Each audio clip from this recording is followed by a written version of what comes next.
Frozen করা সবজি অনেকে প্রপারলি রান্না করতে পারে না, যে কিভাবে রান্না করলে একদম অরিজিনালি মানে ফ্রেশ একটা ফ্লেভার পাওয়া যাবে। যেমন এখানে দেখেন আমি ছিমির বিচিগুলো কিন্তু ধুয়ে সবগুলো ফ্রোজেন করেছি। যে কোনো সবজি আপনারা সবসময় ধুয়ে সংরক্ষণ করবেন, যেন ধুয়ে রান্না করতে না হয়, ফ্রিজ থেকে বের করে আর কি। তো এখানে আমি একদম গরম গরম পানিতে এটা দিয়েছিলাম, ঠান্ডা পানিতে না, চুলাতে আগে পানিটা সিদ্ধ করেছি। তারপরে আমি ছিমের বিচি দিয়ে জাস্ট একটা বলক এনেছি, তারপরে ছেঁকে নিয়েছি। একটা বলকের বেশি কিন্তু কখনোই সিদ্ধ করতে যাবেন না, এতে কিন্তু এটা ওভার কুক হয়ে যাবে। তো এখানে পেঁয়াজ বাটা দিয়ে আমি ঢাকনা দিয়ে দিয়েছিলাম, কারণ আশেপাশে যেন ছিটকা না যায় সেজন্য। তো এখানে আমি আদা বাটা দিয়েছি। আদা বাটা না দিলে ছিমের বিচি যে একটা বাজে স্মেল লাগে, ওটাও কিন্তু প্রায় পাওয়া যায় না। আর আদা বাটা আমার এমনও পছন্দ, আদা রসুন বাটা। তো রসুন বাটাও এখানে আমি 2-3 চামচ দিয়েছিলাম আমার আন্দাজ অনুযায়ী। তো চিংড়ি মাছগুলো কিন্তু একদম ধোয়া ছিল, এটাও ফ্রোজেন করা ছিল, ঝরঝরো করে আমি ফ্রোজেন করেছিলাম। তো এখানে মরিচের গুঁড়া দিয়েছিলাম 2 চামচের মতো, হয়তো 2 চামচ, হলুদ গুঁড়াও সেম। তো তারপর দিয়েছিলাম ধনিয়া গুঁড়ি।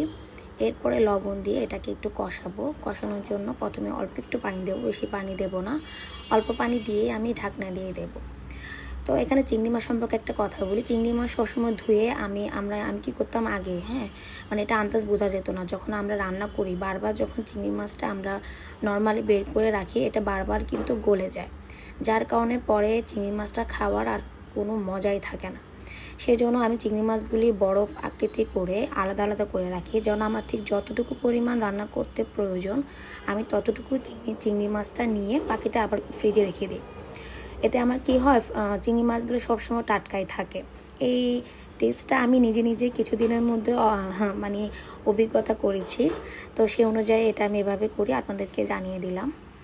তো আমি এখানে সিমের বিচিগুলোকে অল্প একটু কষিয়েছি, এরপর টমেটো টুকরো দিয়ে একটু হালকা নাড়াচাড়া করলাম।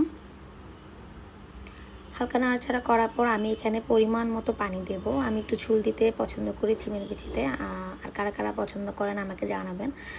তো আমি একটু পানি বেশিই দিয়েছিলাম, পরে কিন্তু আরও দিয়েছিলাম, সেটা দেখানো হয়নি। তো যাই হোক, এই পর্যায়ে ছিমের বিচিটা যেন বেশি সিদ্ধ না হয় এটা খেয়াল রাখবেন। এখানে আমি কিছু ভেন্ডি ছিল ফ্রিজে, হালকা সিদ্ধ করাও, সেগুলা সিদ্ধ করে ফ্রিজে রেখে দিয়েছিলাম নর্মাল সাইডে। এটা কিন্তু নর্মাল সাইডের সবজি। তো যাই হোক, ভেন্ডি বেশি করে আনলে কিছু সিদ্ধ করে রেখে দিবেন আমার মতো। শেষে স্বাদের জন্য কিছু জিরার গুঁড়ি দিলাম, আপনারা চাইলে ধনিয়া পাতা দিতে পারেন। কেমন লেগেছে জানাতে ভুলবেন না কিন্তু। ধন্যবাদ।